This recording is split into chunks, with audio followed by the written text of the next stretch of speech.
3 વખતે એમને જન્મ લેવો પડશે, પણ ભગવાનની પાસેથી એવું માંગી દીધું કે જલ્દીથી મુક્તિ કેવી રીતના મળે? તો કે અસુર બનશો તો ભગવાન પરમાત્મા તમારો ઉદ્ધાર કરશે. એટલે પ્રભુએ ત્યાં આગળ એમને બતાવ્યું, ચતુર્ય વર્ણ બતાવી, અને આગળ પ્રભુએ વિરાટ સ્વરૂપનું દર્શન કરાવવા માટે સુખદેવજી મહારાજ રાધાને કહે છે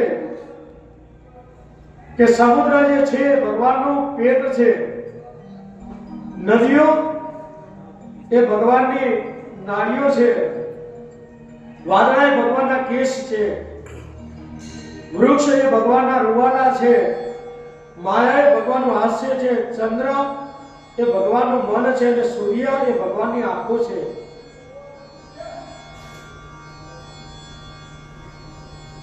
વિરાટ સ્વરૂપનું દર્શન ભગવાને વર્ણન કર્યું કે નાડીઓમાં લોહી વહે છે, લોહી એ અશુદ્ધ છે, સ્વાસ્થ્ય બગડે, જે સ્વસ્થ નથી તે પ્રભુને કેવી રીતના ગમી શકે?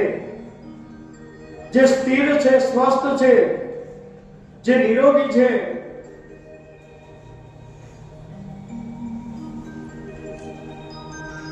તે ત્રિદોષોનું અસંતુલનને સ્વસ્થ કરવા માટે છે. એટલા માટે 3 પ્રકાર શરીરમાં દોષ બતાવ્યા: વાત, પિત્ત અને કફ.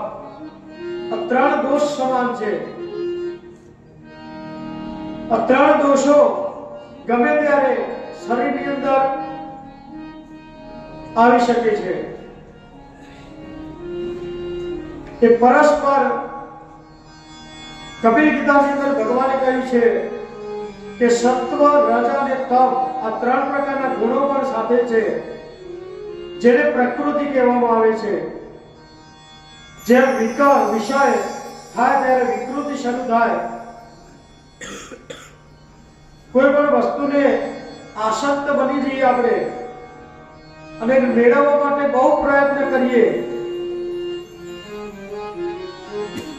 અને મળી ના શકે, એટલે મનની અંદર શું જાગે?